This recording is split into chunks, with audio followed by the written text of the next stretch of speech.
Toyota's guiding principles have laid the foundation for us to become a top 10 company for diversity. Through our investment in organizations that empower the Black community, we are taking a stand against racial injustice and celebrating the culture and achievements of Black Americans. Good afternoon and thank you. I am Sean Suggs, Group Vice President and Chief Social Innovation Officer for Toyota Motor North America. I am also the President of Toyota Manufacturing Facility in Blue Springs, Mississippi, where our team of 2,000 crafts 700 Corollas a day. COVID-19 has hit our industry hard. When I stopped the production line in Blue Springs, dealerships across the country were impacted. And even though our lines are up and running, we continue to have an impact.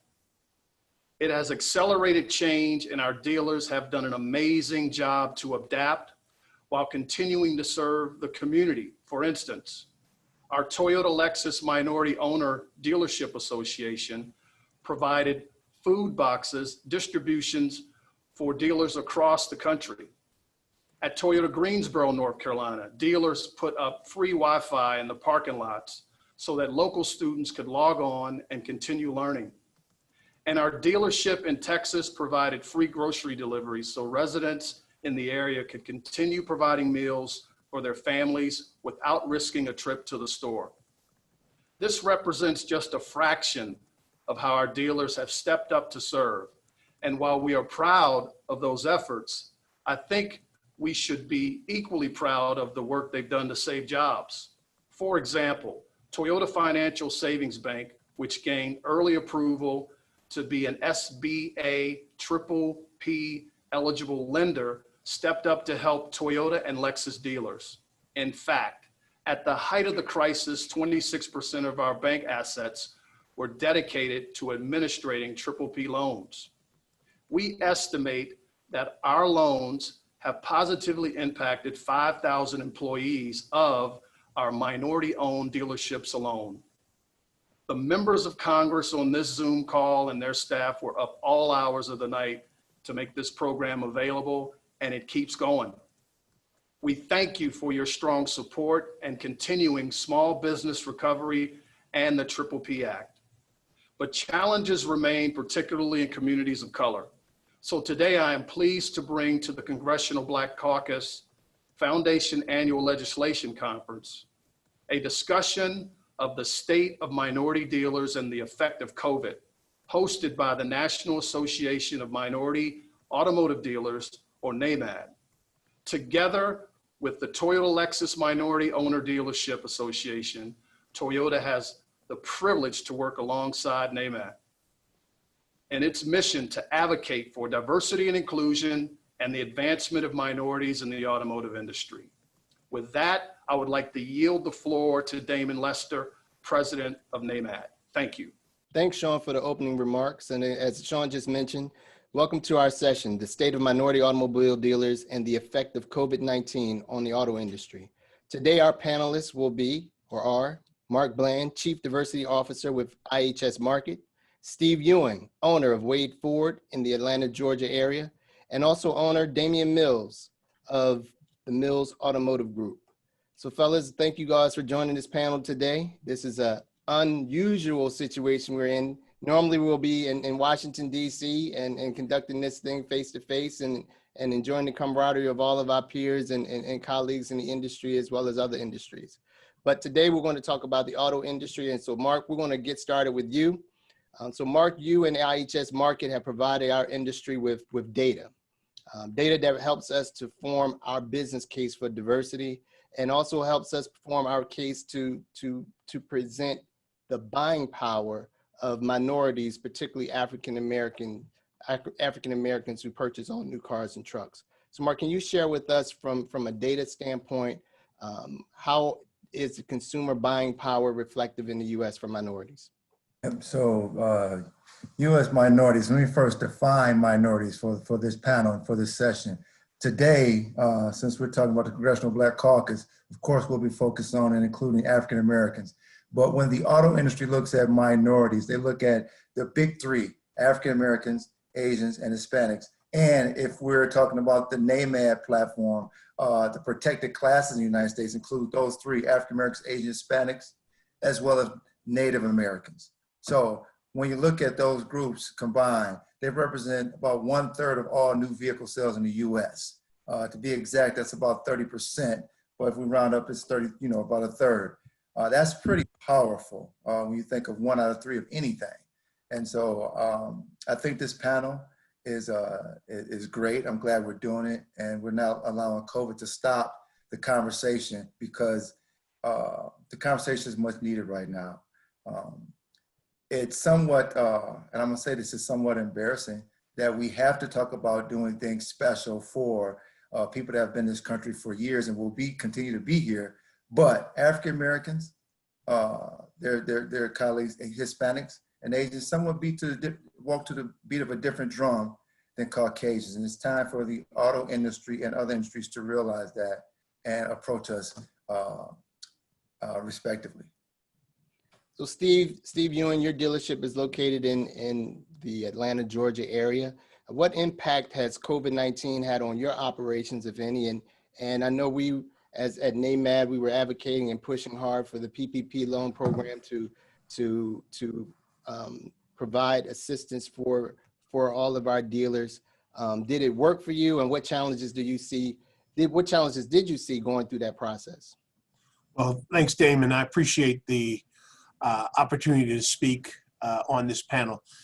There's no doubt in my mind that the COVID has changed things. And when you look at African-American dealers and you look at challenges that we face, and those challenges start from the beginning. It starts with location, where you're placed as a minority dealer, and then as you get a business, and then getting the right employees in your front door.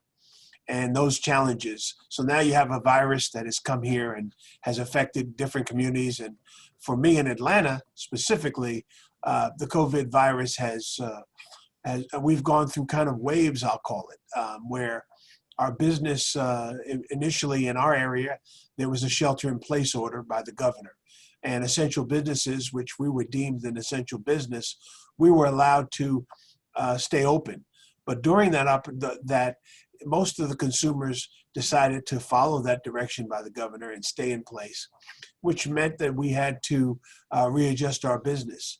And where most of our salespeople are commission-based, and our technicians at an auto dealership are what we call flat rate, which means they get paid for the amount of business that they produce. We had challenges because obviously the amount of normal customers that would come in our service door, that dropped by at least 50%. And I still had the same amount of men and women who are responsible for taking care of their families, looking to us to say, what are we going to do, and are we still going to have a job?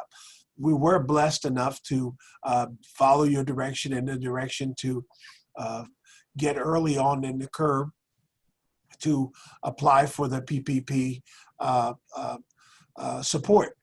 And that support was very critical to me and very critical to my team, and has been critical for us to still be here today. We were able to maintain our employees, keep the majority of our employees in place. There were some commissioned salespeople that chose to go home, and they had to take care of their children. So it didn't make sense for them to wait around and hope for a sale, although we were giving them average wages, and that seemed to help. But for where we are right now, we still have some people who are sitting at home because they're able to be with their family, stay safe, and quite frankly, with the additional funds from unemployment, they're doing pretty good. So. Listen, from my standpoint, this is a big, big deal. This is something a once in a lifetime, I hope, experience. We've learned a lot. We've been able to really focus on our team. And I feel that, depending on what happens potentially with a second wave, which is we're very concerned about what we're hearing about this virus and what could happen between a combination of the normal flu and this virus. And, we're being very vigilant about PPE here at the dealership and how we protect our employees and how we make sure we create as much of a bubble that we can. and we're doing things to protect our employees. So it's mandatory on our property that people wear masks. There's been a lot of conversation in Georgia about whether or not the governor, how he felt about the mask. But in our specific location, we have a zero tolerance for not wearing a mask for not only our employees, but for customers that come in. If an employee comes to our place and doesn't want to wear a mask, we will service that employee outside at one of our tables we have set up outside.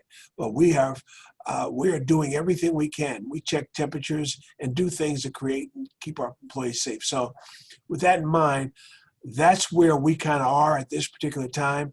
What I have found is that when consumers do come in, most consumers want to make sure they get taken care of properly. And when it comes to a vehicle, they've done a lot of their homework online. And those customers want to make a deal at one place and not necessarily go to multiple locations. So that's where I am, Damon, and that's where Wade Ford currently is right now. But we're excited about the future. I think that the future can be bright, but we still have hurdles that we need to get by here in this business. Thank you, Stephen. And just to add some data points to it. So currently there's about 19,000 new car dealerships in the United States. Out of that 19,000, about 1,240 are ethnic minority owned dealerships. And within that 1,240, there are only 265 Black dealers in the US. Steve and Damian are two of those individuals of that 265. And so in our industry, you know, we were at an all-time high from post coming out of the recession at about 17 million vehicles sold throughout the US for all new cars and trucks. And now once COVID hit, our projection now for sales are about 12.5. Some people are saying 13 million. So that's about a $4 to 5 million car difference or decrease. Damian, with your dealership group expanding over several different states, how do you see that difference in the reduction in projected sales? Is it going to affect your business? And also as to piggyback off of Steve's question as related to PPP, did that affect your business worrying about access to getting those PPP loans, or did it have any effect for you? Thank you, Damon, for including me on this panel, and thank you for allowing me to speak to these fine folks today.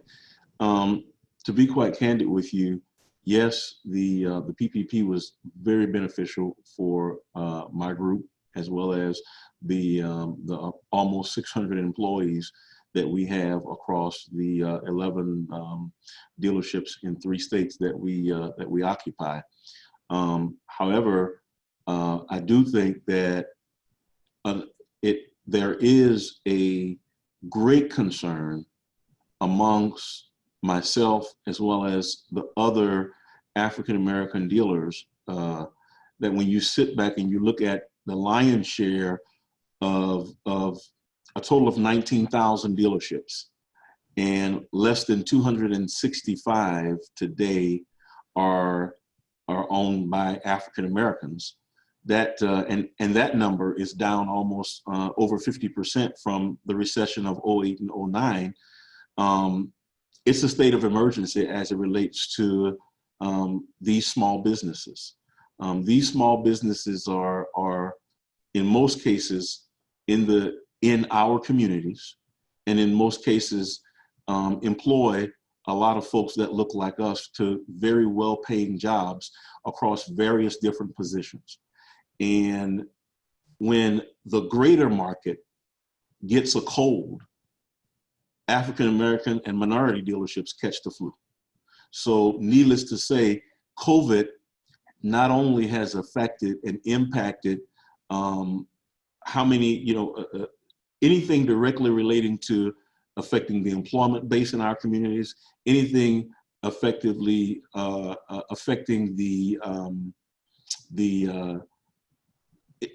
potential customers within our community, is going to have an indirect capacity to affect these minority-owned businesses. So that's why there needs to be more. That's why the concern that Steve expressed a minute ago about the second wave of this thing, in addition to unemployment, in addition to the economic things that are affecting our communities, can potentially have a very strong impact on our dealerships.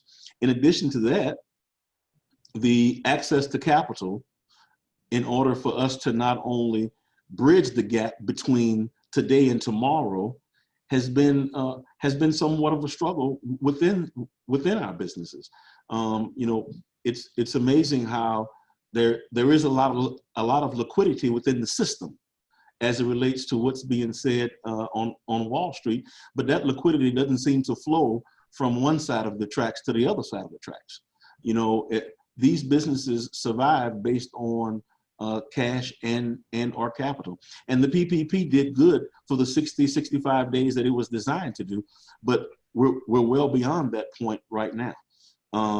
And last but not least, I just believe that the overall opportunities that are afforded and offered to minority dealers are, when you look at the grand scheme of things, if you got granular and looked at where these 265 dealerships are located, there should be more qualified, quantifiable opportunities that allow us to share in the major markets and not just the markets that tend to be some of the most underserved markets and some of the most risky, So Steve, to stay on just the effects of COVID, as you mentioned, you kind of had to pivot your whole business model from a person to person to almost virtual, right? And so how did you quickly adapt to that type of change? And as Damian was mentioning about the need going, and you mentioned about this second wave coming in, you've done for a future opportunity standpoint, you've been an excellent advocate with promoting and training minorities to be involved in our business and in our industry. And so do you think that with all of this, do you think that there is something that we need to have manufacturers participate more? Is it more on the dealer's responsibility to participate more? And how we can sustain and also increase our dealer body, even in this low period of sales? Well, that's a great question. There's a lot of pieces to it, and I think that you're spot on. The opportunities for African Americans at this time in the auto business are dismal. The opportunities, and what I mean by that is, I often refer to what I like to refer to as they've created what they want to call the rich boy club, I call it. And what I mean by that is that the cost of operating these franchises has increased, the value of these franchises has increased, but having a sensitivity to create an environment where you make the entry, the opportunity for qualified individuals to enter this business and help them along. And there are many ways of which NAMAD has suggested to different manufacturers on how they can make the entry into this business easier for ethnic minorities, African American specifically. There are so many qualified managers, general managers, who just are waiting for an opportunity. And, I've been around this business. I've been an auto dealer for 30 years. And if it wasn't for the grace of God and for my parents, and to be perfectly honest with you, the cost of admission back then was a lot different than it is today. And I do believe that we have to get back to that recommitment where we specifically show the business case.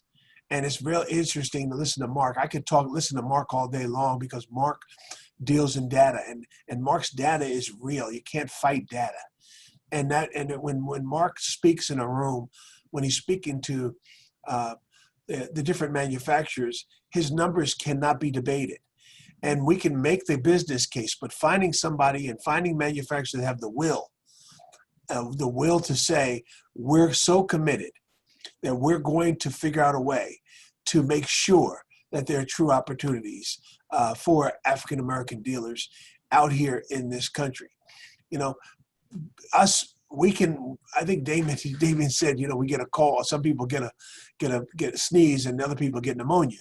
The reality is that we can adapt, and we have shown that we can adapt from different environments to survive. You know, we're not looking for a handout. It's very often when we talk about this that people think, oh yeah, they want a handout. You know, and most of the time it's somebody who's already sitting at the country club drinking their mint julep. They're the ones saying that what people want. No, we want to hand up. We want people to help us have an opportunity. And I think that the key, and the people that are on this Zoom call that will watch this, understands that, you know, you can look at us at this and say, okay, he's got an auto dealer. Everybody has a journey. I know for a fact that Damian Mills helps and is developing future dealers. I've had the pleasure of had many people work with me, okay, to help try to get them in the door. And many of them have been told bad stories. Oh, well, we need you to get this experience. We need you to get this experience. You need to do this more than you do that. And the facts are that where do they get them? They work for us, and they go out in the market and try to get an opportunity, but it never seems to be enough. It never seems to be enough. So my frustration is that I have to help create more opportunities, and we have to do it in a business fashion. The days of us going and trying to pick it in front of somebody's manufacturer, you know, is something that we can still do. But the reality is that we have to appeal to the business sense of the people running these manufacturing firms, these corporations, and say, listen, there's just the right thing to do. And I think that's where I have to continue to support you. Our dealers have to continue to support NAMAD, because that's the heavy lifting that we have to keep doing it. And not to think that because I'm here and I'm able to wear a suit today, that I've made it somehow. There's still work to be done. Excellent point. And Marc Bland, I'm gonna toss this to you as Steve talked about data. You know, you've counseled and advised auto manufacturers on throughout the U.S. on the benefits of diversity, what the buying power is, what the overall economic benefit is by looking at diversity as being a business imperative. Do you think your message goes on deaf ears? And if so, what are some of the takeaways that you get by providing this data and information to our manufacturer partners as it relates to diversity? So let me first go back and say again, let me quantify the opportunity, what myself, Steve Ewing, Damian Mills, and you, Damon Lester, are talking about here on this panel. We're talking about, when you say from a total diversity perspective, again, the big three, African Americans, Asians, Hispanics, and Native Americans, we're talking about 1/3 of a 16 million unit pie in a good year. Again, this is not a good year, but in a good year, 16 million new vehicle sales. 1/3 of that is about about 4.6 million units. And you take that times the KBB, Kelley Blue Book average transaction, which dealers don't fight me here on this, but about $38,000 per new vehicle. That's $174 billion that we're talking about potentially at risk, $174 billion. And again, because it's a CBC call, let's talk about African Americans specifically. Their slice of that pie of the 4.6 million new vehicles would be about 1.3 million new vehicles at an 8% clip of total new vehicle sales. Times the $38,000 average transaction Kelley Blue Book price, that would be about $49 billion. So I'm shaking my head saying we're talking about a $49 billion opportunity. So therefore it shouldn't be negotiated, shouldn't be debated. And with that, I'm going to just kick it over and say I'm glad that Toyota joined the call, because not that Ford and General Motors and Honda and Mercedes don't have a slice in it, but Toyota's the #1 manufacturer and the #1 choice for African Americans in this country. And I'm glad they joined this call. So when I talk to the manufacturers, when I've talked to them in the past, I would say that the message has been 50-50. You've got half of them, again, Toyota. Steve Ewing represents Ford. Damian Mills represents quite a few manufacturers, but Honda is one of them. Those three are out in front. They are going, hey, we need this. We're looking to do whatever we can to be as creative as we can. General Motors is another. But then we got some others that are kind of like, well, why can't one message serve all? That's old world thinking that is outdated, and in my opinion, should be dead.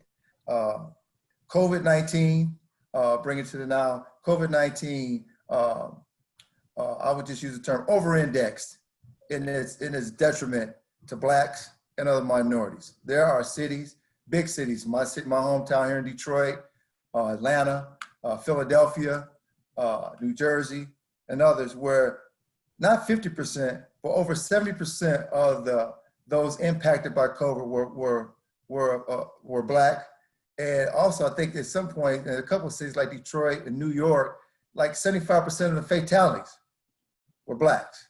So when you start looking at $49 billion of income to one of the largest industries in the United States and around the world, automotive, and you have two respected dealers on this call, Mr. Mills and Mr. Ewing, and all the families and individuals they're responsible for, paying mortgages and sending kids to college, et cetera.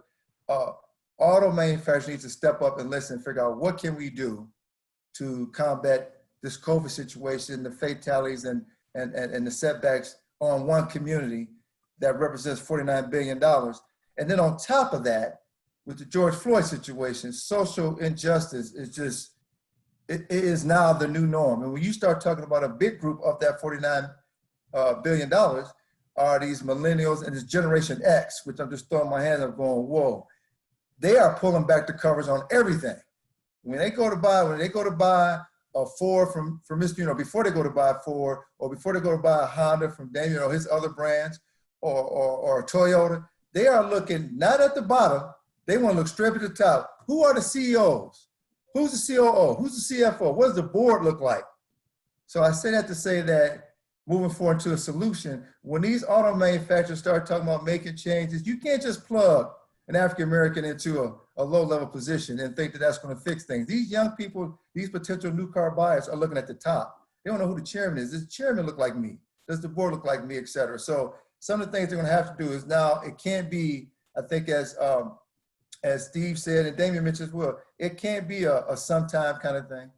You have to be consistent, you have to be engaged, you have to understand what's going on, buy in, put resources behind it, put people to own it, and make it happen. So that's my thought on it, and I want to just quantify that's a $174 billion opportunity. And if you're looking at Blacks only, it's $49 billion. Mark, real quick, just what is the number one vehicle that African Americans purchased last year? Yeah. Last year, the number one vehicle that African Americans purchased last year was Toyota Camry. Or no, I said Toyota Camry. It's Toyota Camry. It is Toyota Camry. Yeah. All right. And the rest of the world buys pickup trucks, which is big for Steve. But I want to say this about pickup trucks too. Blacks, it's been a while since Blacks had never been marketed to in the pickup truck game. Pickup trucks has been around for over 40 or 50 years. Blacks had never been marketed to until last year when Ford put out the only African-American full-size pickup truck campaign. And now that's a shame. I'm gonna say that's a shame. But now that we are in it, we're in it big, and pickup trucks are in the top 5 vehicles for Blacks. So there's change out there, but then some things stay the same. Camry has been and continues to be the number 1 vehicle for African Americans. And I think, Steve, you had a huge role into that marketing push from Ford, right? Big time. And I just want to say, that's why we love listening to Marc, first of all. The reality is that we have Ford Motor Company, and we have a new CEO getting ready to take place in the name of Jim Farley, who will take over in October. And I really hope that I'm going to suggest to Jim that he spend some time with Marc. I think he has a mindset of marketing. I think that's where he comes from. But I really think that accountability, and it shouldn't have to mean people protest. It shouldn't have to mean to get someone to do the right thing. If Marc is telling me that the number 1 vehicle is a Toyota Camry that was sold to African Americans, and every manufacturer should say, wow, what is it and why? And the reason why is that they went after it, and they got real serious about how they marketed, how they talked to. And the fact of the matter is, when you had Sean on the call, the fact that he's running a plant and could be a group vice president of a company, those things do matter. people are conscious and people do want to spend money. And I plan on doing some different things because of that, so that I can let people know, hey, if you live in a certain region, maybe I'll just fly you here into Atlanta to do business with an African-American deal. We're going to do some different things to let people know we do care, we do want your business, and your business does matter to me as a businessman. Right, and Damian, as we start to wrap things up, Damian, from what you see from the 12 to 13 stores that you have in about 3 or 4 different states, where do you see this industry going? Where do you see it going, particularly as it relates to Black dealers? And from an expansion standpoint, are there possibilities to expand in this low period? And if so, what mechanisms do we need? Well, I think we're at a crossroads right now. I mean, when you sit back and you look at not only within the automotive industry, but probably within industry across the board. But it's a watershed moment, I believe, but it's also a moment of opportunity, a moment of great opportunity. I think there are enough people that have a desire to do what we do, that have enough talent to do what we do, that may need assistance from a capital structure standpoint, that may need assistance from a financing standpoint, but there needs to be a commitment from the manufacturers that glean the fields of that $49 billion opportunity, that out of 19,000 dealers, only 265 look like us, and the opportunities need to flow through to not only help create the next generation of dealers, to help provide the opportunities for the next generation of dealers, but to help support the next generation of dealers. I find it troubling that someone wants to market to our community and wants us to be the consumer. Now, not the brands that we just described. The commitment level from Toyota, the commitment level from General Motors, the commitment level from Ford is duly noted.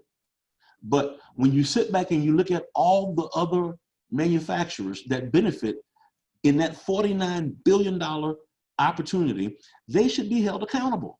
Not only accountable to make a donation to this cause or that cause, but accountable to provide opportunities that allow us to not give us a handout, but a hand up. Because I promise you, when given an even playing field, even if it's tilted a little bit, we outperform, we overachieve, we overdeliver, and we always win. We always win. So where I see it now, we stand ready. We stand ready for opportunities. We stand ready with the desire to want to grow. What do they stand ready to do except give us conversation and conjecture? Because there are a lot of people right now that want an opportunity. There are a lot of people right now that have the capacity to get it.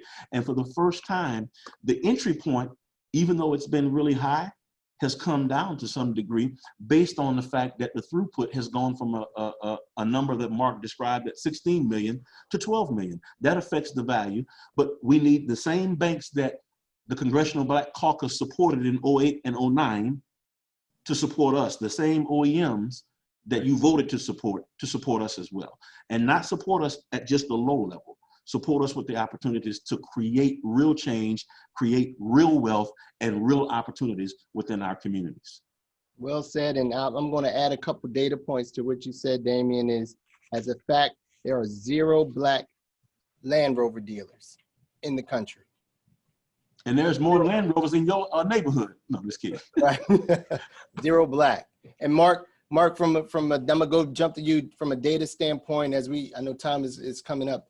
From a data standpoint, from the buying power of Blacks purchasing Land Rovers with 0 Black dealers, is that a market penetration in the luxury portfolio that they are stealing some market share? Healing would be a light term, Damon, in panel. Land Rover, I think, is only second to like Escalade and Navigator. So when you talk about over-indexing, Land Rover is over-indexing with that community. Don't ask me why. Just Land Rover has a major halo thanks to the athletes, the Kardashians and the like that drive it, and then African Americans, I'll say this with my hands up, naturally aspire to be in that vehicle. They're not doing much marketing to Blacks, as in none, but they're overachieving. Let me say this, David. This is just a challenge from Marc Bland I put out on many platforms. I'm doing on this one as well. To piggyback on what Damian said, Mr. Mills, as well as Mr. Ewing, talking about Ford. CEOs, again, we're talking about the top of the house for any automotive manufacturer, or as we call them in the industry, OEMs, original equipment manufacturers. There's been too many Caucasian CEOs to name in the history of automotive. Same for Asian or Japanese, Korean CEOs by the nature of their ownership. General Motors, and then General Motors crossed over and had the first female CEO chairwoman in Mary Barra. Nissan has put not one, but two Hispanic CEOs in the chair, and Mitsubishi recently followed them with Fred Diaz. So there's been Hispanic CEOs. I want to go on record on this record and say, which auto manufacturer, piggyback on what Damon said, is going to be bold enough and brave enough to afford an African-American the opportunity to be not the COO, the CFO, and multiple senior vice presidents, but the CEO. So I just wanted to go and challenge the auto industry on this call, supported by CBC. Which auto manufacturer is going to give an African-American opportunity to run the company and have the reins? And again, as Damian mentioned, over-index, overperform, and win. That's my challenge. And to date, there's zero. And we've had in the history. Some folks in some high positions, but never at that realm. And so one of the challenges that we see is the changing of hands within the CEO levels of every manufacturer. As Steve mentioned, you have an awesome CEO getting ready to come on board with Jim Farley, and Toyota has, and I think I will attribute Toyota's success because they've been able to maintain the same leadership within their auto manufacturing, from the auto manufacturing standpoint. They've been able to maintain that same leadership. And even as they change hands, Toyota's next person always gets it. So they have a stair up or a stair step program to success. And I think that's probably attributable to their marketing strategy, and knowing that they see that there's a market within this diversity umbrella that they can continue to seize and try to maintain the title of being number one in. So some closing remarks as we wrap up. Is there, from a policy standpoint, going into this second wave as they're predicting into COVID and on into next year, 2021, are there any policy changes that we need? Do we need another PPP program, fellas, to get us into 2021? I would say that obviously the PPP program is something that should definitely still be on the table. I think that as the government was able to do to support small business and take some of the pressure off, I think that there's mixed messages. You know, you're telling people not to wear masks. You're telling people to go to school. You're telling people to resume normal life. And on the other hand, you have doctors who are telling us that this is far from over. I will tell you every day, I have conversations at home with my wife about what we're going to do this day to stay safe and to not let this virus take us at this time. I have both my parents who are senior citizens, and how do I protect them? I haven't seen either one of them in months because I just don't want to expose them to any potential getting sick. So I do tell you that we're not out of the woods. I think that there should be a lot of conversation about what's going to be the next phase. 2020, as we come to a close, 2021, and they're talking about a vaccine, of which I just heard today that they're struggling to get African Americans to take an unproven vaccine. Figure that. I'm not going to line up for something that is not proven to put in my body. There's already enough conspiracy people on the web to tell you what's in that specific vial that I'm going to get versus some other people. But we're not going to go there. What I am going to say is that there's a lot of uncertainty. There's a lot of things that have to be worked out. And as far as I'm concerned, we have to stay vigilant as a people. We have to stay vigilant as just human race to protect each other. And we have to be bold and not stick our head in the sand. We're talking specifically about the virus, but this call, the social injustice that's going on right now, we're not going to stick our head in the sand and not think that doesn't affect everything and how we look at it and how we look at America, a place that is the greatest country in the world, and all we're looking to do is have fair opportunity. And I think that's what this call was about. I think this Zoom call was about this industry, but specifically, we all have to collectively be united to work for what's right. And that doesn't have to be partisan. That has to be what's right or wrong, and what we expect as we live in this country. I don't want somebody else's kids to do bad because I want mine to do well. I want my kids to be able to have white and brown best friends and know that they care about each other just because of the human race. That's what it's about. All right, Damian.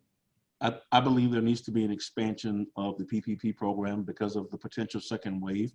I also think that there needs to be an expansion of the SBA EIDL program that will allow access to working capital beyond the PPP's potential expiration in the second wave.